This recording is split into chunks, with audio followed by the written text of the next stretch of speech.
York 1901, un jeu de Chenier-Lassalle édité par Blue Orange, sélectionné dans la catégorie Passionné du Joker 2015.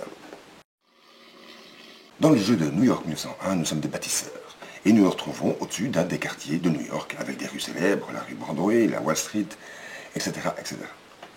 Différents territoires de couleurs différentes sont disposés sur le jeu, et nous allons pouvoir construire différents immeubles.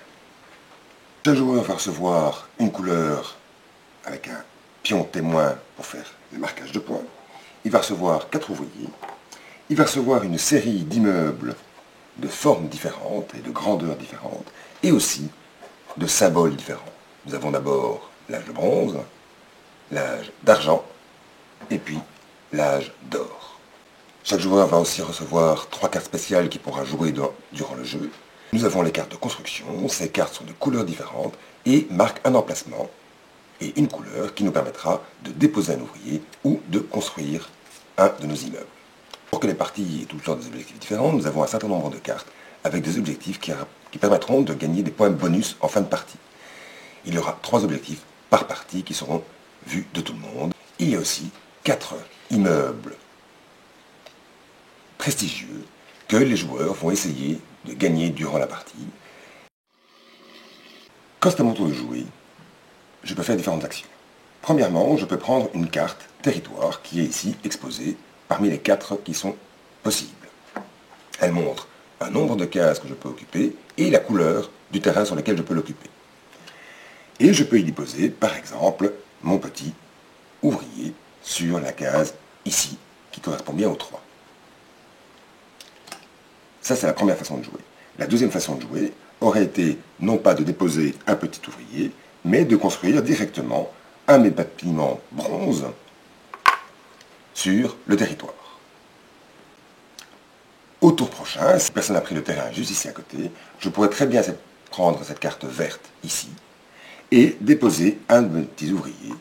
Ça veut dire que tout l'emplacement qui est ici m'est réservé.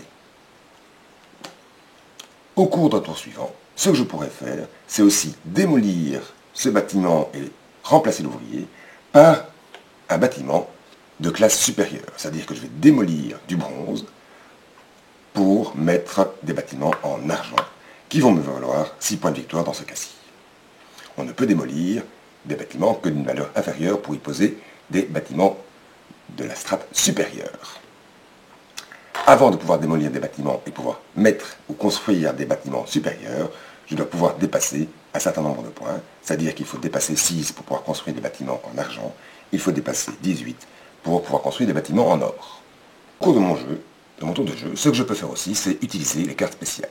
Celle-ci me permettra de remettre la pioche à 0 et de retirer des nouvelles cartes. Celle-ci va me permettre de prendre 2 cartes terrain. Celle-ci va me permettre de construire 2 immeubles au cours du même jeu.